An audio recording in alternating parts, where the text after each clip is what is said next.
Shri Ganeshaya Namaha. Sadashiva-samarambham Shankaracharya-madhyamam Asmadacharya-paryantam Vande Guru-paramparam.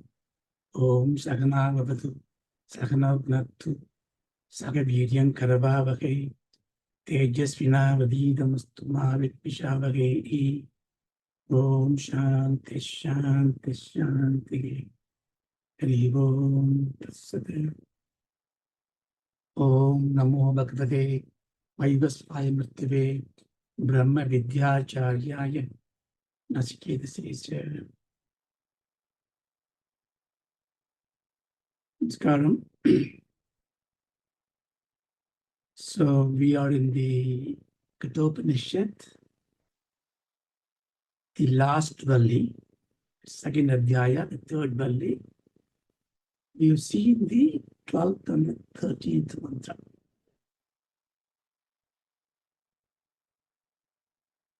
Of course, we have got a gap now, so I don't know how much of you are keeping abreast, because Vedanta Shravanam should be done once started regularly, every day if possible, ideally in Pratosha Kale. But we are not able to do that. We do weekly, and such interruptions come. But you have to be at it. So even there is no class, or if you don't have a time, and you must do the Shravanam and Mananam, because Vedanta is that which works on us in two ways. It does a voluntary transformation in you without you knowing it, which you can verify by analyzing your approach to life after going through Vedanta Shravanam regularly. Without you putting effort, you take things differently. That's a transformation that is happening. The second change is the change that it triggers in you to give you a set of unsettled feeling. Somehow you feel something to be done, something is not done. That kind of an urge is there without any purpose, but that is to really make you understand the futility of life, the feeble things of life, and the running around has to stop, or at least controlled. That's why Vedanta is a very important dosage that we should take. So never give a gap to it. If class is not there, read any book, read old lectures, go back, revise it, or even anything you hear, like so eloquently now we heard from Balaji on Devi Mahatmyam. Everything that you do Shravanam, you will relate to that when you think deeply about as an Adhyatma Vidya. So if just a slight detour, just apologize, we do this. So for example, now we heard this the beautiful beginning of the Mahatmya. So it is giving a story, a legend about lineage of son. Markandeya start like that because, you see, we always like to hear stories. We like to hear history. But Kathopanishad started with a story. Kathopanishad got a story part, Naciketas, then an enquiry part by Naciketas. Then Sisti Pariksha, Madhava Raja is doing a Pariksha to Naciketas. It goes like that. Then it takes you to this Vedanta. Same way when you listen to the Puranas, you have to listen very carefully with the Adhyatmic Bhav. For example, when I was listening to this, it just come to my mind. I remember some Mahatma was telling many years back, like the first phrase itself, Savarni Surya Tanaya Ashtama Manu. King called Savarni, who is the eighth son of the Surya, and about his story and how he's got the Devi's connection. So it gives you, it makes you interested. Okay, what happened to him? How does it relate to my life? Like that. Okay. But then it is Vedanta sadhana. This is to take towards liberty, liberation. So if you, just for contemplation, I don't want to take you away, but I'm just trying to tell you how important that you have to give attention to everything that is being discussed so that it triggers contemplation. We take the first way of word, Sa Varni. Now, Sa is Sanskrit, means an indicative noun of a gender. Saha means he, Sa means she, that means that. So the Sa sound generally denotes a Parabrahma, because he is that.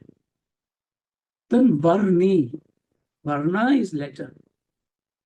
What letter is saying? Varna, Eem. So the Sa, when you join with the Varna Eem denotes the Bijakshan from by the power of Paramatma. Savarni is therefore Ishvara Shakti Swarupa. See? So you take that Eem. Then Surya Tanaya. Surya Tanaya is Agni. The Bijakshan for Agni is Ram. So the ending sound is not normally pronounced as Ram. Then you say Ashtama Manu. The Manu is the mankind. The Manu is also a human being, also a king's name, the legitimizer, the legal encoder. The Manu also means mantra. Manas iti mantra. So Manu is mantra. So Ashtama Manu. That means you take the eighth from the Ya, Tanaya, from the Ya sound, the Akshara Ya. You take the eighth letter. So Ya, if you know the Sanskrit, Ya, Ra, La, Va, Sa, Sha, Sa, Ha. And we pick up the Ha. So you got Im from the first phrase, Ra from the Agni. So you got Im, Ra, Ha. Got three sounds we got now from the first sentence. Now, great Mahatmas say, this is the numerous quoting this. There is a Nyaya called Chila Jinambara Nyaya. That means it is reverse encoding. So that means you reverse the phrase that you got. So Imraha is reversed, becomes Reem. So now you see, the first sentence is the Bijakshara of the Reem. Now, can I do this for every sentence like that? Yeah, you can, but that is overwhelming. So, but just looking at this now, we know it is telling through a story, telling through a history, the Mahatmya of Devi. And what is the point of knowing Devi's Mahatmya? Okay, maybe she will be a god. What's the point of knowing about her? Because knowing about her means knowing about you, because she represents the Shakti in you. So Sa, Pani is that Shakti in me. for it is going to reveal about me. The glory of Devi is the glory of myself. Therefore, it is Adhyatma Vidya. You see, I just for rasam I'm telling. I was telling you to so that you pay attention to these lectures and contemplate on those lectures, because it may be overwhelming. Reciting 700 slogas of such a great magnum opus, and kudos and God bless us because with such a teacher we have teaching us. But you have to put your effort in contemplation. So then when you come to raw Vedanta Upanishad, the story is of course given like Kathopanishad, but that story quickly goes away and comes back to your core of this tattva. So what we got in the mantra, I think we got the 12th mantra in the last class. Having given Naciketas what you wanted, that is the answer to his question, that Atma is that which is the effulgence in everyone. And then to do that, to understand that, to realize that, you must do Shravanam, Mananam, Nididhyasanam. And to do this, you must get the qualities in you. The qualities are Viveka, Vairagya, Samadhamadis, Gunas, Sadgunas, and Moksha. All that we saw in the last class. All this is great. I'm listening, I'm understanding it.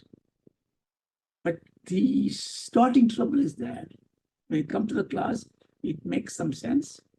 Once I go away, it's all gone like a smoke. So why is that I'm not able to hold on to it? In the 12th and 13th mantra, Raja, out of compassion, tells you, yes, because it is very difficult to move away from the gravitation of the mind, which drags to samsara. So you must have Shraddha. Why Shraddha? Why can't I do everything black and white reasoning? That he said in this mantra, Naiva vacha na manasa praptam sakyona sakshusha astiti bravato anyetragatam tat upalapyate. Here he makes an akshepam. The akshepam is giving to impose Shraddha in Naciketas. What is he saying? Hey, Naciketas, you must have Shraddha because what you want to realize that Brahmatma, Atma Tattvam, na vacha means by the words,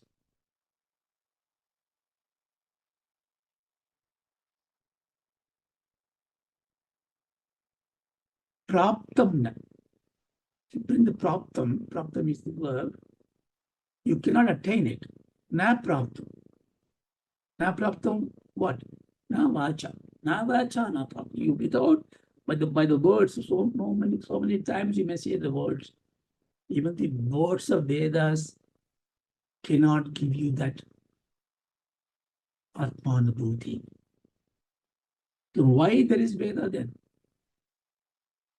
You understand? The Atma Jnanam is realizing, yes, there is a Shoka Vinasha Karanam. There is a reason, there is a cause that makes us suffer, makes us free from the suffering. There is relief. That Jnanam is important. That Jnanam means that you are none other than the Atma. That Atma Jnana is important. So all that is the Veda is giving to you. But where does it leave you? The Guru takes your hand, hold it gently and nicely, walks you through this hilly path of Vedanta Shravana Manana Vidyasanam. He's going to leave you in a beautiful place for you to have the Nishtha, because even the Guru cannot enter in the Advaita Anubhuti. You have to have that merciful glance of Atma upon you, and you become one with Atma. When will it happen? I don't know. It happen now, any time, any year, any Janma. That doesn't matter, because that is not my prayatnam. I don't need to worry about that. You never go to the bed and saying, I'm going to sleep at 9:15. No, 9:15 you go to bed. Sleep comes when it ought to come. So let us not worry about how do I become one with my Atma. My notional identity is gone. That is not your vicharam. Your vicharam should be the firm belief, Shraddha, that I am the Atma. But I will realize it somehow, someday, with some grace. That's the reason why he says to confirm that Naciketas, not by my words, na manasa praptam, not by your contemplation. The contemplation is not going to give you. Nididhyasana is not going to give you. Nididhyasana makes you sit in a place to receive it. If you're not in Nididhyasana, you cannot receive it. But Nididhyasana is not giving it to you. The giving has to come from the Atma itself, the Ishvara itself, the Guru Kripa itself. But it will come. It shall come. Na Sakshusha. You can't see it. So this we saw in the last class. I just put a context here.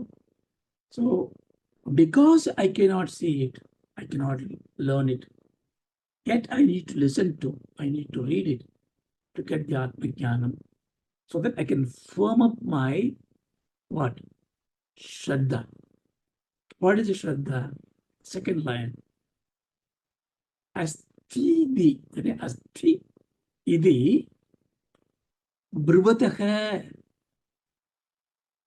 Bruvataha means very strong commitment. Who declares? What is it declared? Asti. It is there. Is. You can say he is, I am, it is, you are, doesn't matter. The he, she, it, you, immaterial, is. Asti. We saw that asti too. If you go back in the last session, I remember, I think maybe I enabled too much to tell you that why there cannot be a Nastika. Nastika is imaginary. It is useful because Nastika give you a counter view. But what is Nastika means? Not existence. Nothing to do with God. You can put anything there. God doesn't exist. Veda doesn't exist. Anything. But there cannot be a position with reasoning to say something cannot exist. It's eternity. Why? It's eternity. If you have to say something doesn't exist, you should have checked everywhere in this universe, which I cannot do. Therefore, if I do not know something exists, I can only say, I do not know. It's perfectly fine. I can never say it doesn't exist. So I cannot be a Nastika. But can I say it exists? I have not seen it. You can say it exists because I have Shraddha. Shraddha means what? Shraddha means I have a firm faith. Now, how can you have a faith? There is no reasoning. Logic doesn't enter into Shraddha. I like you. There's no reasoning for that. Love has no reasoning. You cannot prove love. So Shraddha is such a powerful tool because when I say it exists, it gives me a positive hope. Of course, there is reasoning. What is the reasoning? I exist, don't I? Everybody knows that each of you exist. Even a Nastika cannot say, I don't exist. He will say, I exist. But if you ask him, is it your body that you are? No, that is my body. I exist beyond that. So all of us know there is existence, but when I have to show my existence beyond the body, mind, nama, rupam, na vacha, na manasa, na sakshu. See, I am a living proof of Atma because you are the living proof of Atma because you cannot show yourself, but you exist. So the first lesson we conclude here is that we all have to be a proud and committed astika. So don't, you see astika samaja, anything, don't think that therefore it is wearing a punal or having mantras or believing in God. All that is a secondary. Astika means you believe in existence in everything. Astika. If you don't have that, the akshepam comes, katham tat upalapyate. Tat means that Atma, upalapyate means how do you gain it, how do you obtain, how do you realize it? If you are not believing in it, if you're not having the Shraddha in it, it doesn't matter to you. It will never come to you. So 99% of this population in this world, either because they didn't have a chance to come to this level of understanding, or having come to the understanding, they made a decision to be a Nastika, they will never attain Atma. Therefore, they are perpetually in the samsara. The world will exist forever. But for those, or 1% or less, who started realizing that is beyond this enactment of embodied life, asti, I am an asti. So we elaborated this last class. It says, asti eva upalaptavyas tattva bhavena shobhayoho astityeva upalaptasya tattva bhava prasidati.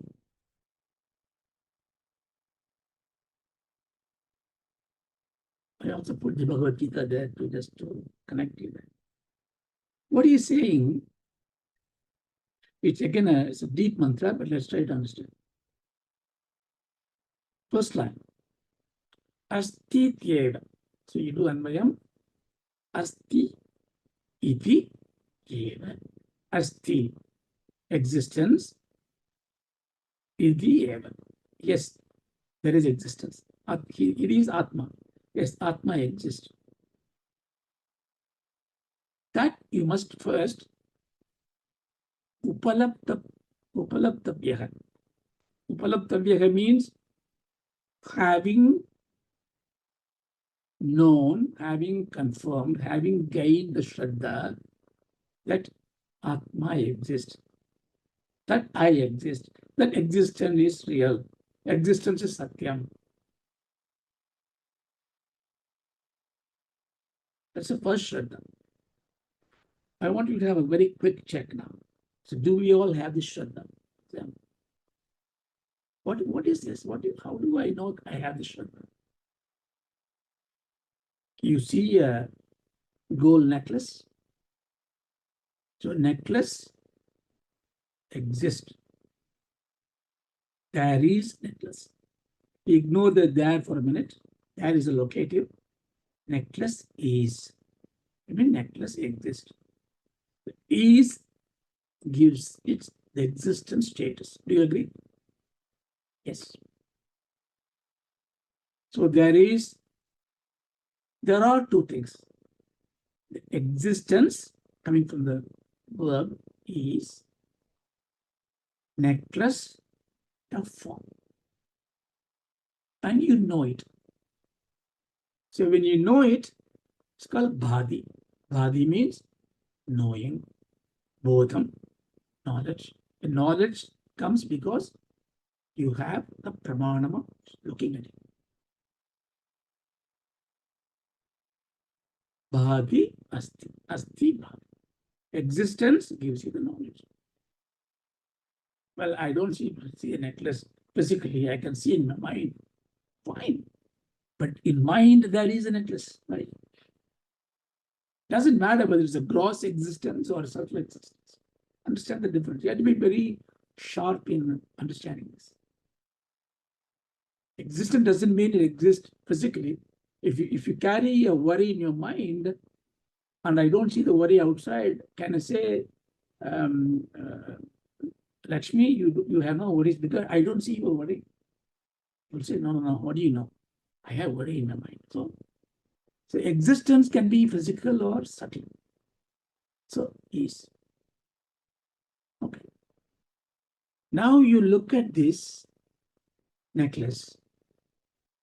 See, unfortunately or fortunately, I would say, we always play with these 3 or 4 Vedantic examples, so profound, so simple. We are not even allowed to give our own example. You should only use Vedantic examples.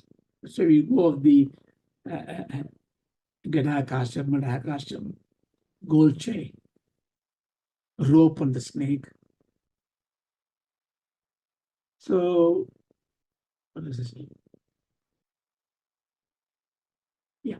So this, if you look at the gold necklace, that knowledge comes to you because there is an existence and there is a nama rupa guna vishesha.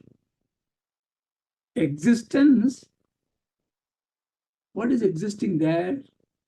The gold. What is a nama rupa guna vishesha? A beautiful necklace with the curvatures, the pendant, this hook, whatever. How did this gold becomes that? There's an effort.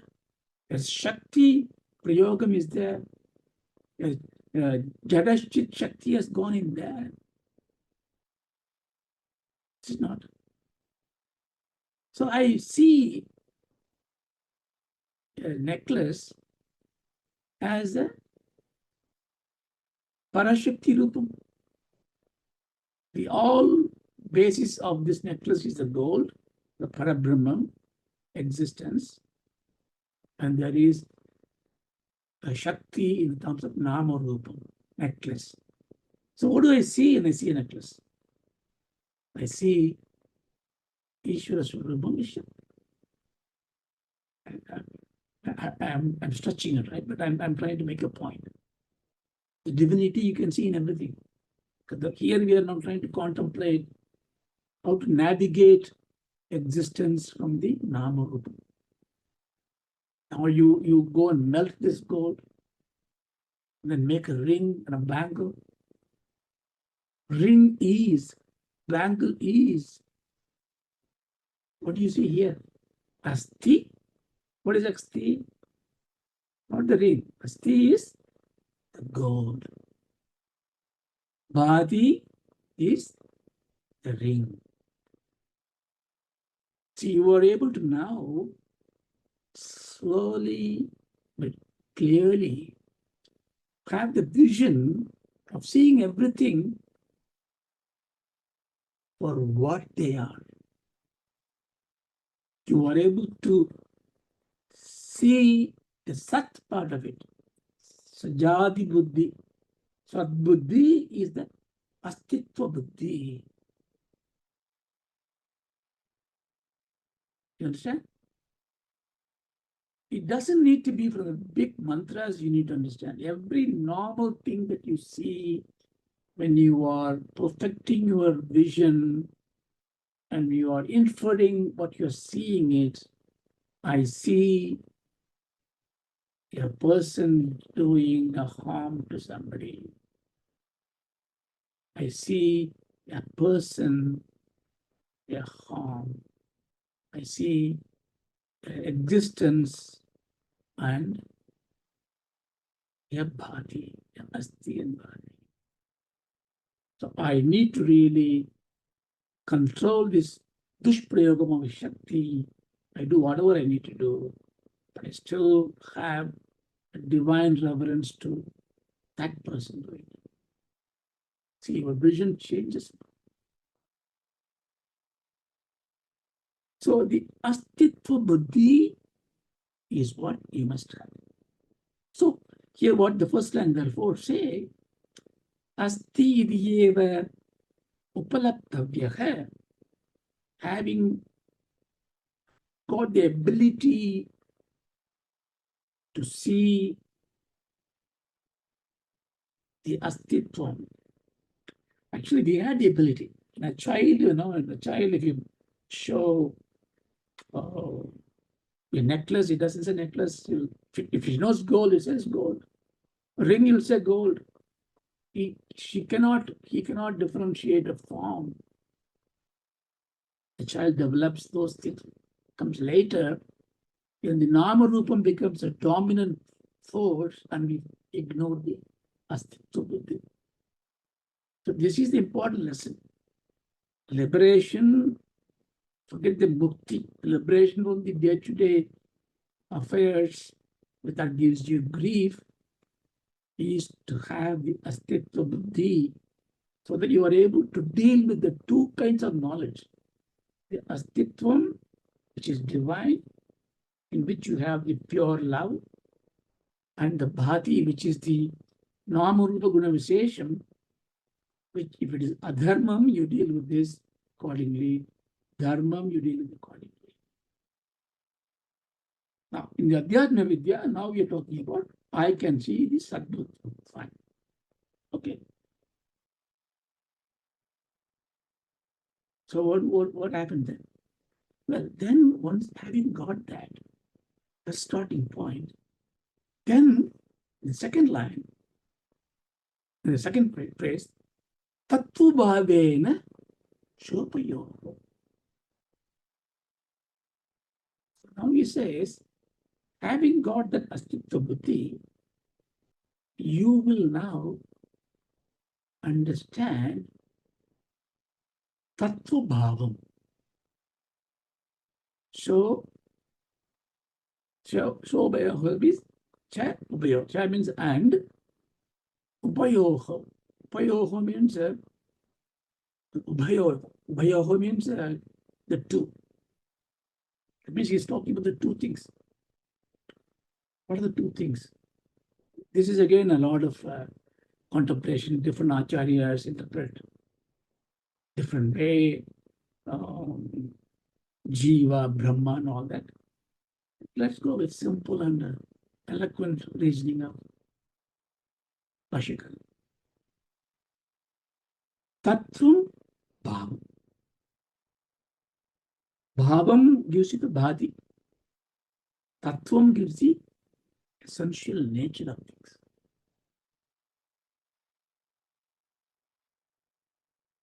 Shobhadika astitvam, nirupadika. This is what I was thinking about the Bhagavad Gita. In the Gita, in the 18th chapter, it's an important mantra as well. The whole 18 chapters is important, 50 to 65. He said, Bhaktya mam abhijananti yavanaschami tattvataha tato mam tattvato jnatva vishadetat anantaram. So by having devotion in me, in a sense, what I am and who I am is like Arjuna.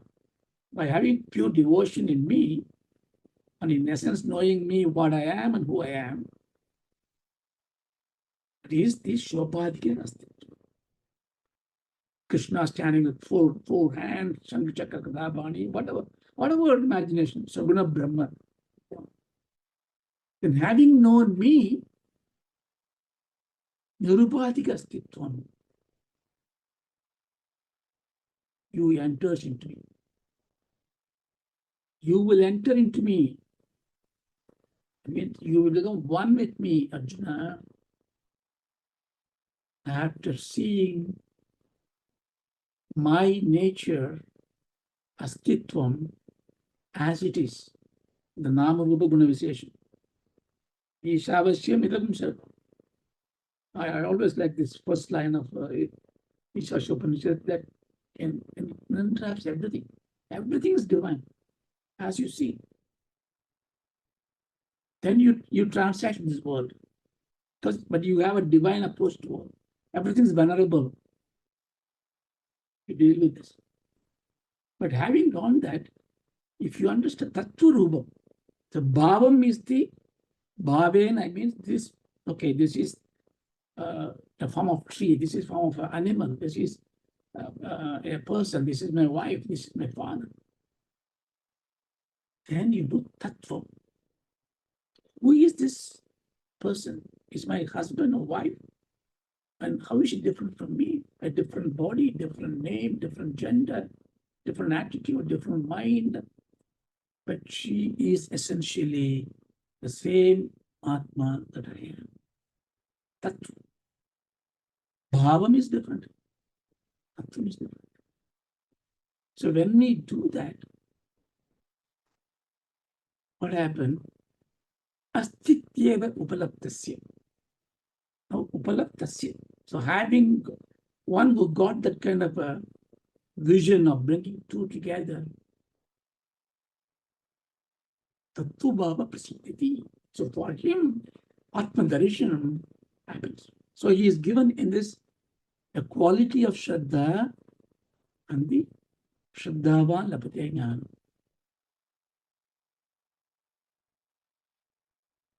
So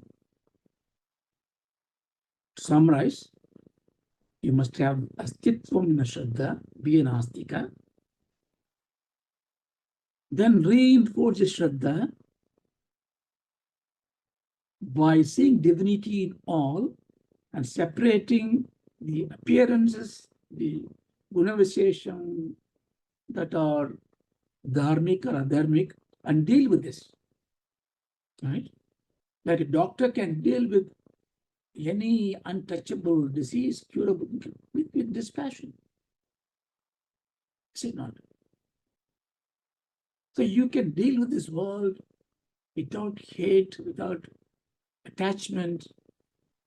You need to have the Shraddha, Bhagavati, then reinforce it by having a Nishtha. Then by doing it, you will start realizing the Atma, which comes in the next mantra.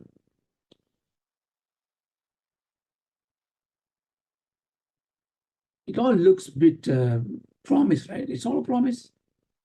Yeah. It's not, because we come from this rational mind, we call it rational mind. This rational mind is a fractional mind, to be honest with you, because they call it factor. What is a fact, you ask?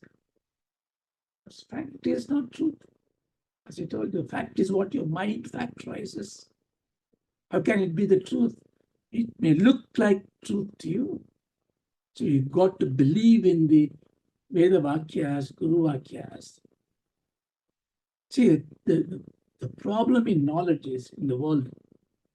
So if I tell you, hey, have you been to Mount Kailash? And you say, have you not been? Yeah, you should go. It is beautiful. Manasarovar like this, Himalayas like this. So what I'm telling you is a knowledge I'm giving you by the words. You have not seen it. Now you can imagine how the Kailash looks because I have told you so. So your knowledge coming from outside your own domain, it's called a paroksha jnana. Para aksha jnana. Para means other. Aksha means view or senses. So somebody's knowledge comes to you. So in the world, in the Laukika knowledge, everything that we learn starts from a paroksha jnana. Somebody tells you, oh, that is a bird. Oh, it's a bird. Okay. But next time when you see a bird, what do you see? Now you get pratyaksha jnana. Prati aksha. Aksha means your eyes, senses. Prati means in front. So the paroksha jnanam, I purposely use the Sanskrit words, get used to it.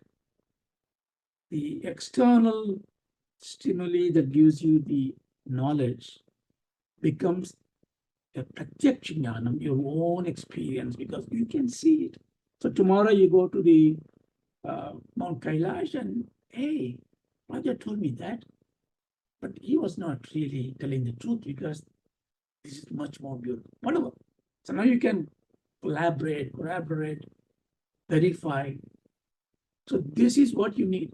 You need the sentences of knowledge and then a pratyaksha.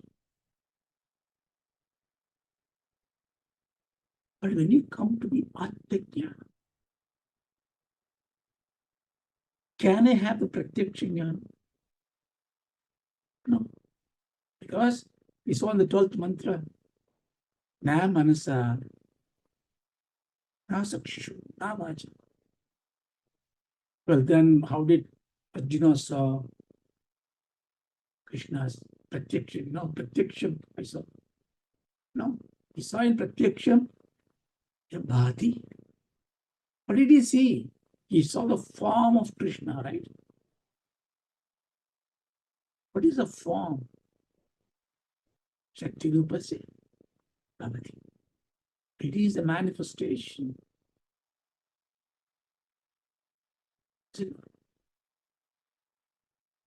So you cannot have pratyaksha jnana. Okay, I say it very loosely because when you go deeper, when you go to Mandukya Karika, you may have a different view, but just say it, stay there. You cannot have pratyaksha jnana. So what do? I can't read from understand. I have to depend on the Vedas and Veda Vakyas. So what the Vedas gives you, the Veda got a lot of text, right? A lot of mantras, the teachers teach us. All these Vakyas, they are called Abhandara Vakyas. Abhandara means a subsidiary Vakyas. What is subsidiary for? Because there is something special coming. So the subsidiary Vakyas gives you so many things. It gives you how to do this Yajna Kunda. How does it do it? It deals with the material things. You know, you do this Yajna like this. You pour the nay, you pour this, you Ashtamela Yaga, you have this horses running like this. You do the pranayamam like this. A lot of Abhandara Vakyas. And you can see it, hear it, do it, see it, experiment it. But none of them talks about Adhyatma Satyam. And those sentences that gives the knowledge, they call Mahavakyas. They give you what kind of knowledge they give you. Mahavakya also listen from somebody else. I am telling you now what a Mahavakya is. Normally you don't say it, but just for this class, you say Tatvamasi is Mahavakya. Why they are called Mahavakya? Because any other Vakya, if I take a Shlokam, Gajananam, Buddhakanal, Shevitam, that Vakyas gives me some context, some meaning, the son of an elephant, and all that kind of stuff. Mahavakya has the meaning is so internalized, it can only be realized not by a pratyaksha jnanam, but aproksha jnanam. It has to dawn from inside. I'll give you an example. It's not a big example, but just for you to comprehend it. Right? So, for example, I want to know about one person who sends lots of nice messages on WhatsApp. Interesting fellow. I want to know about him. His name is KK. I'm not seen him. So I'm in a hall. I've seen KK, but I don't know his KK. I'm playing, oh, there's a chap who just sends beautiful pictures, beautiful slogans. Then somebody said, oh, you mean KK? He is KK. So I see KK. Now what happened now? I know from so many means that there is a person who is posting nice pictures and nice slogans. I see the person, but I don't know he is the person. So when somebody says he's KK, realize that it dawns in me that he is KK. There's nothing more I need.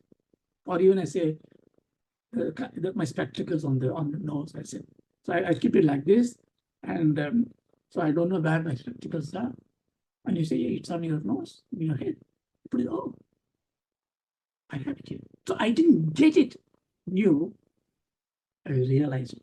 So this example only make you understand a little bit more, but I can't really explain anything. So aproksha jnanam is that key to the anubhuti. So having Shraddha, having the astitva buddhi, and having tattva bhavena buddhi. Astitva buddhi means what?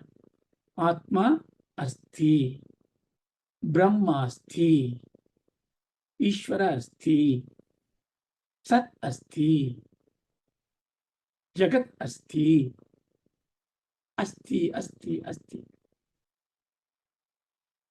But now, when you have jnana nishtha, when you get the anubhuti, there's a small change happens in you.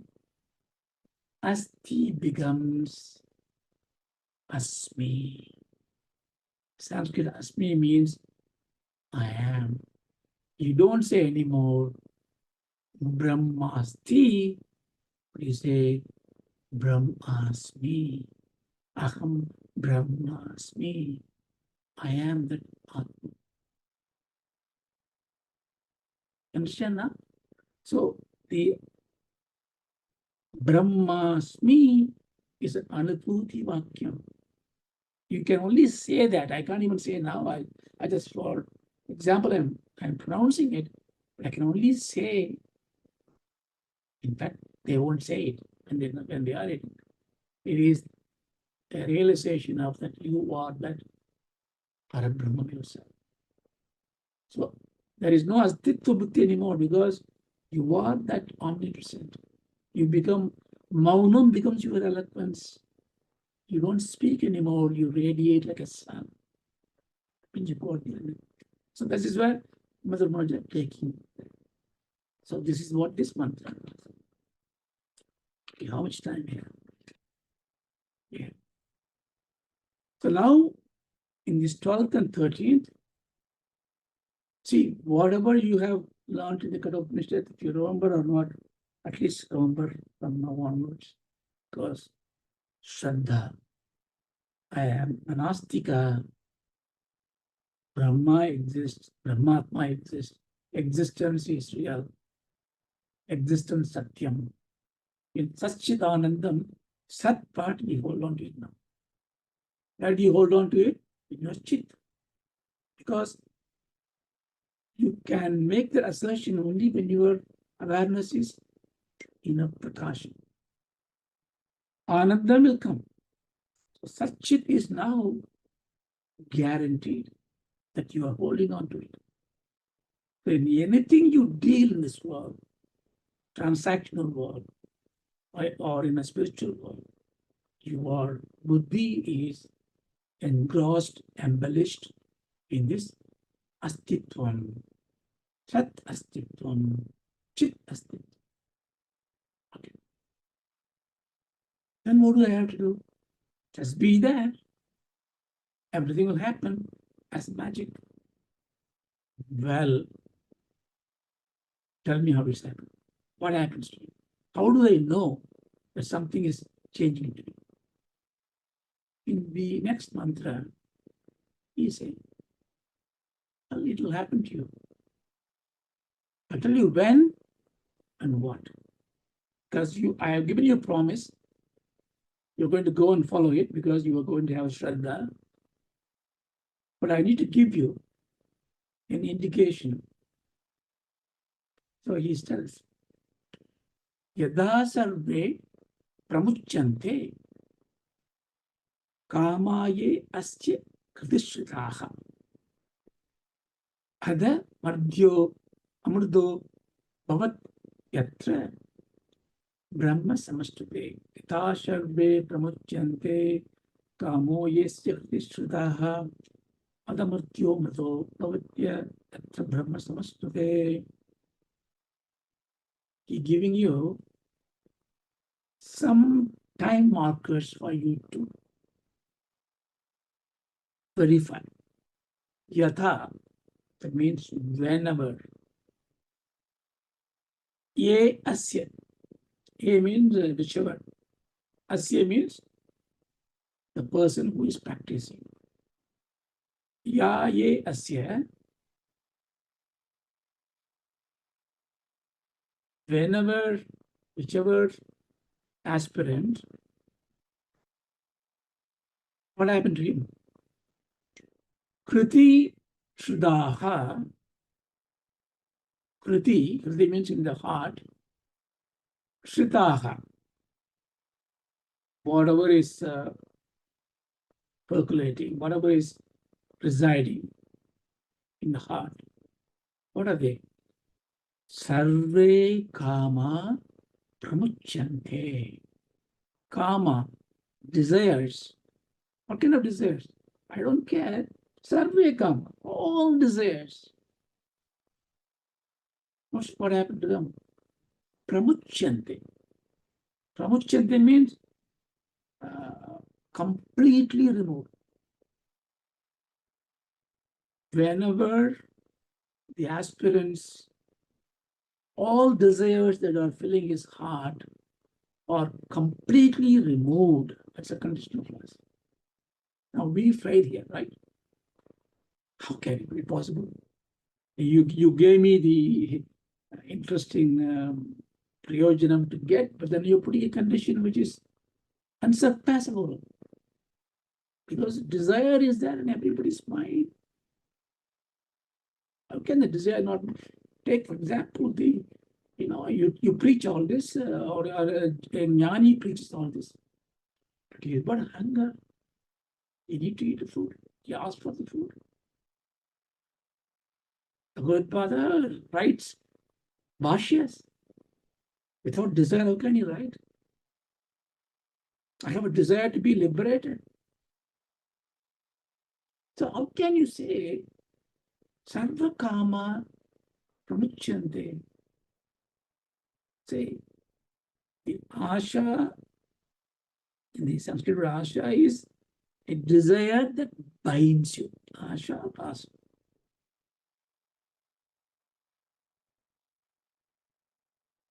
There is no, the nirasha is called icha.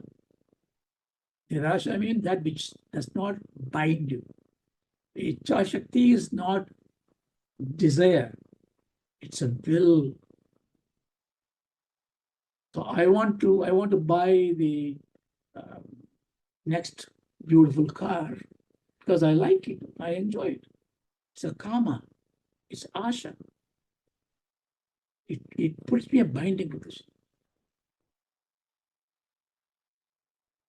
I have to drink coffee. Kumbagon coffee, I need to drink. 8 o'clock, I must drink coffee. The coffee, if I don't drink, I get headache, I get stressed out. because it's a binding desire, asha. Suppose you are a jnani, you will be a jnani. You may be already a jnani, but you may also like to drink a coffee. If the coffee is not there, doesn't matter. If you desire, you drink it. It doesn't matter. You see the difference?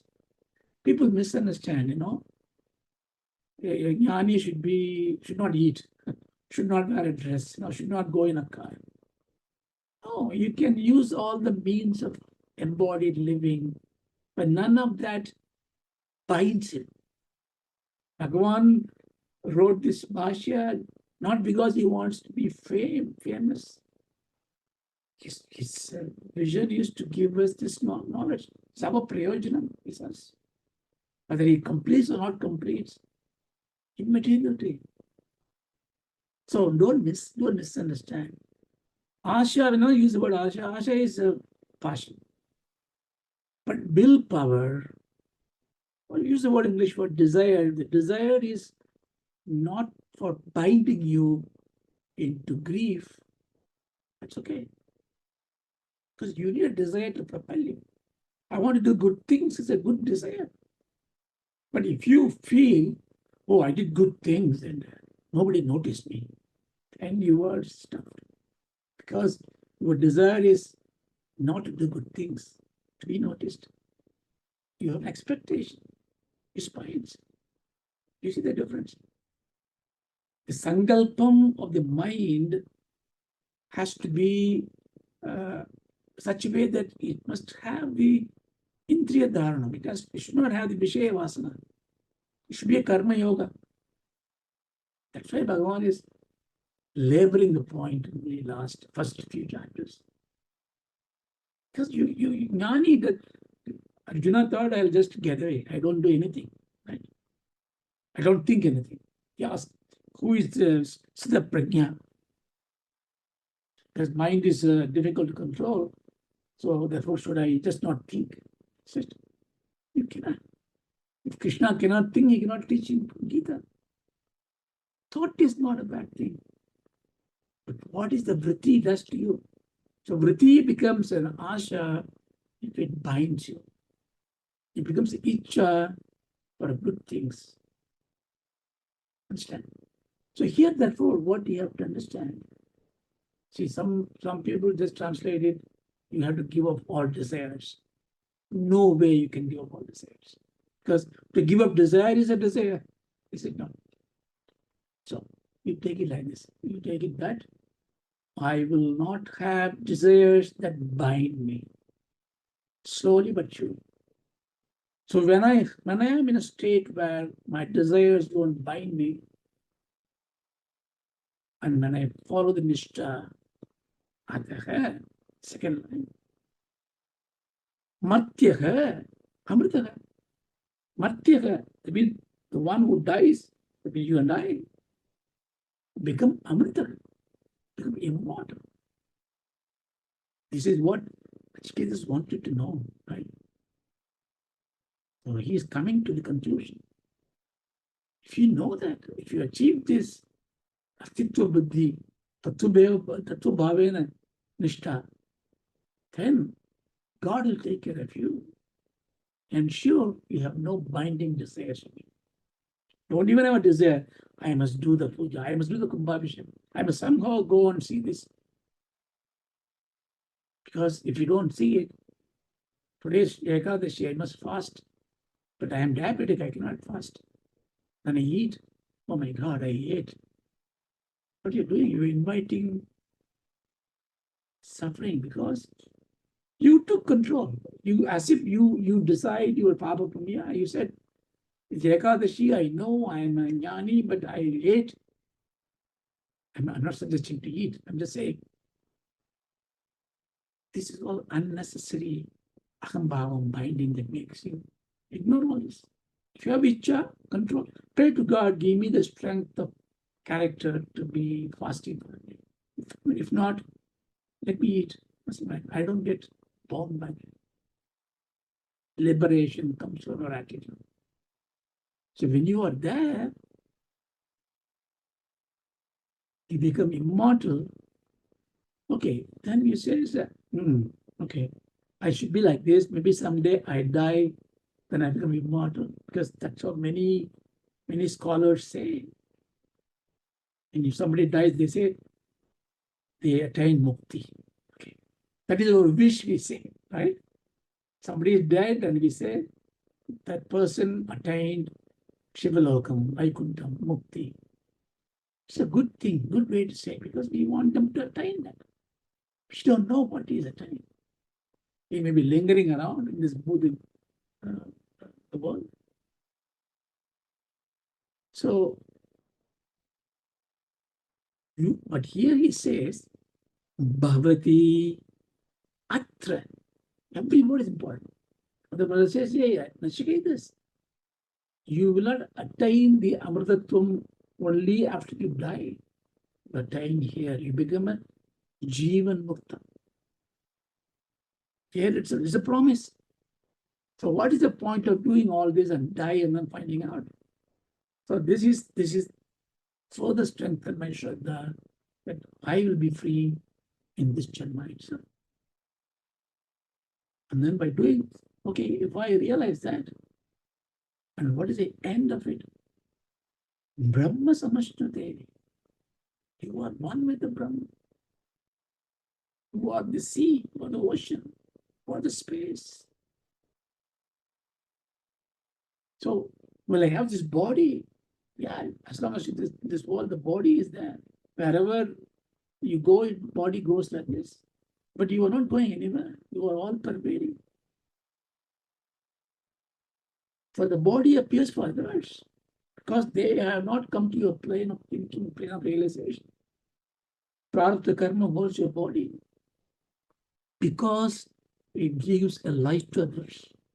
The jiva, when you realize if you just go fatafat from this world, we will be starving of jnanis.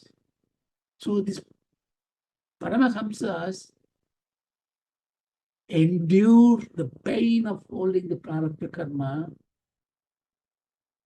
just to be an illuminating beacon of light for us.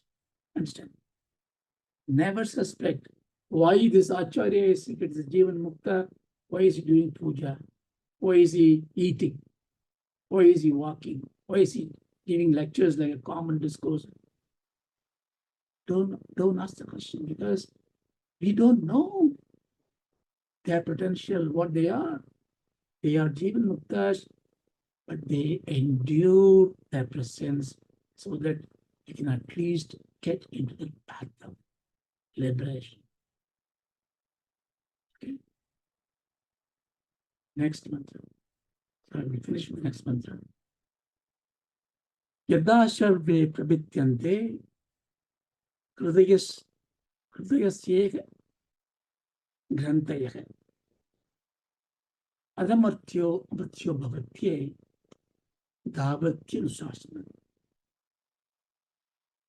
In this 15th mantra, Bhagavan is actually concluding his lecture. Of course, there are a couple of mantras. We see what it is, but here what he says, Yata sarve, yata iha, iha there, the second line. Whenever in this Janma itself,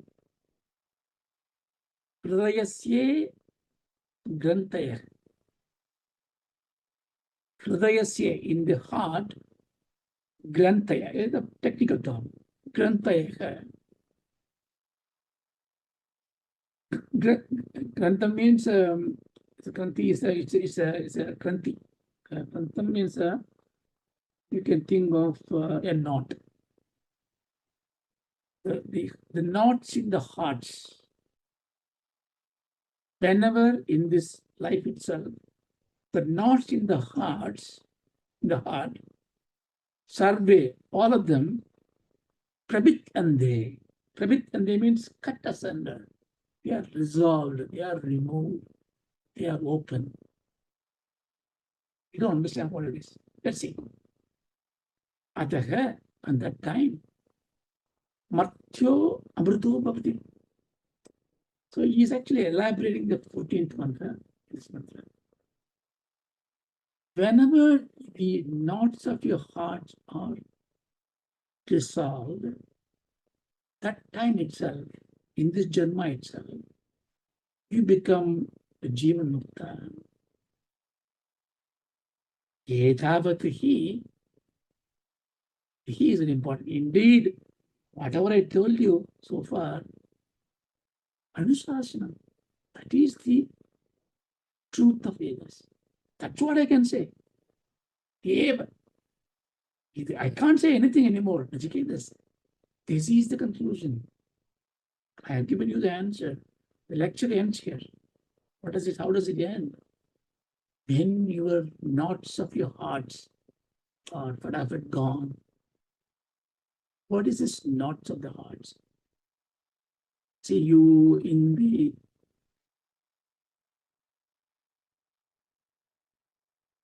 importantly three knots, per se. Brahma Granthi, Vishnu Granthi, Rudra Granthi. You know, Lalita Sahasranama uses the word in the Shaktam, the Yoga Shakti, in the Devi Mahatmya, which you are learning, you will come across all these things. What are these?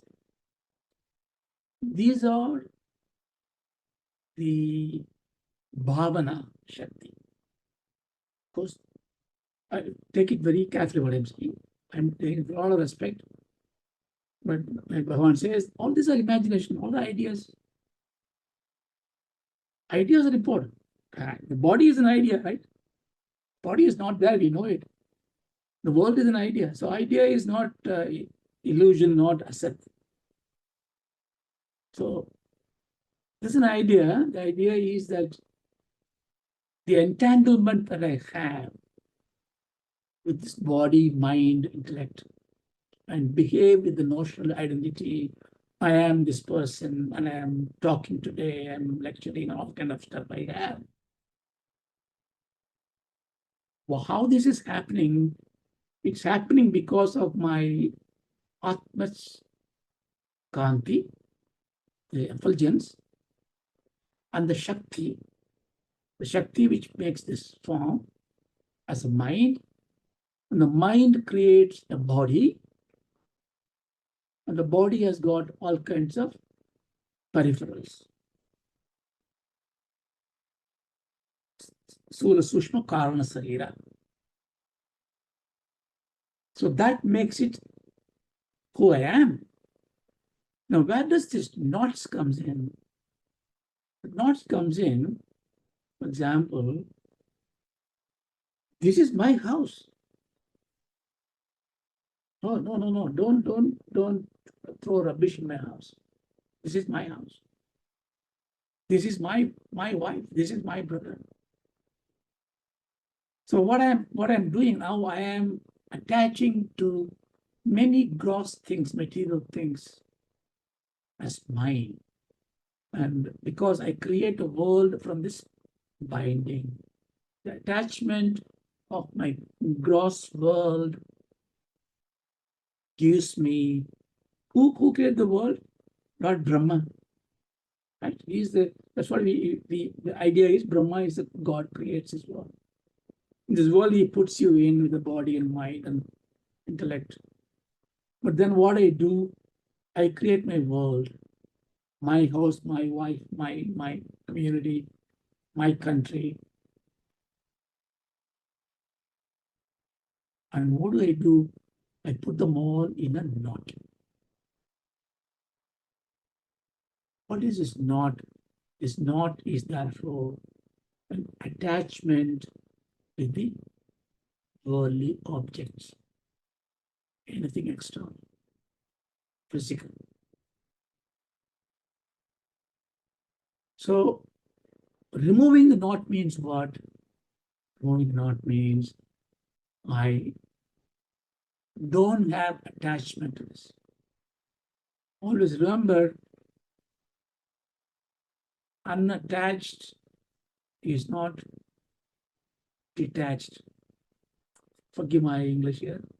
What I'm saying is, it's not that you hate and go away from this. It is with you, but you have no bonding with this, no binding with this, no dependency with this. Yes, I still say it is my house. But if the house is gone, I am not gone. I'm not worried because it comes and goes. I take responsibility to be in my possession, but it is not binding me. So I am able to have the detachment from the worldly affairs of it. It's called a Brahma Grandhi.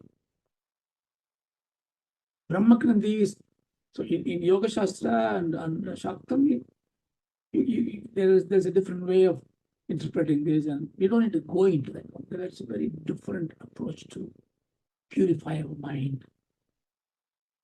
But the essence of it is that this I have detachment I must have. So this Brahma Grandhi is located in the Mooladhara Chakra, basically. So Mooladhara Chakra, or somewhere near the navel part. Why? Because that is where you eat. That's where the food goes in. That's where your procreation happens. That's where your genitals are there. Excretion is there. All the asha bhashas are there. The bandhas are there. It's the root cause of all your attachment. Therefore, we see there is a knot in my bottom part of my abdomen, belly, around the navel area. So if I focus on that Brahma Grandhi, and I create some energy, the energy, we call it Kundalini or whatever, that is purely Jnana Shakti, go through some channels, some nadis, and then somehow they go and then unlock is not. Now, this is bhavena, asti body. You have the bhavana.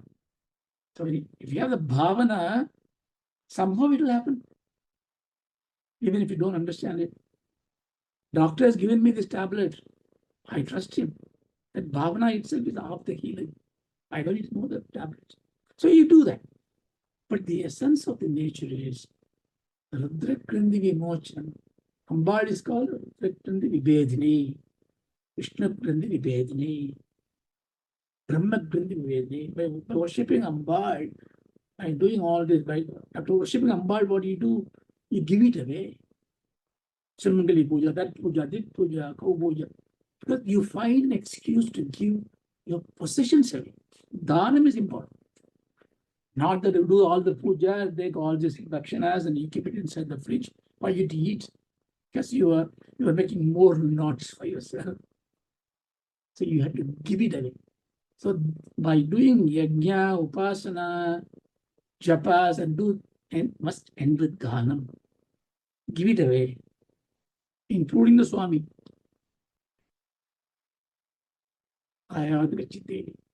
You go to your place, Yadashakti, you go. Brahma Grandhi. The second world we create, I don't have the physical possession, but I love Mahatma Gandhi, or love somebody, or I love this person. I hate this person.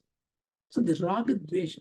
See, mind you, it's not just liking that binds you, dislike also. If I hate somebody, something, it binds you. So monasigam, emotional attachment, detachment, emotional grief, it's called Vishnu Grandhi. So that is in the heart area. You have a chakra for this, Manipura.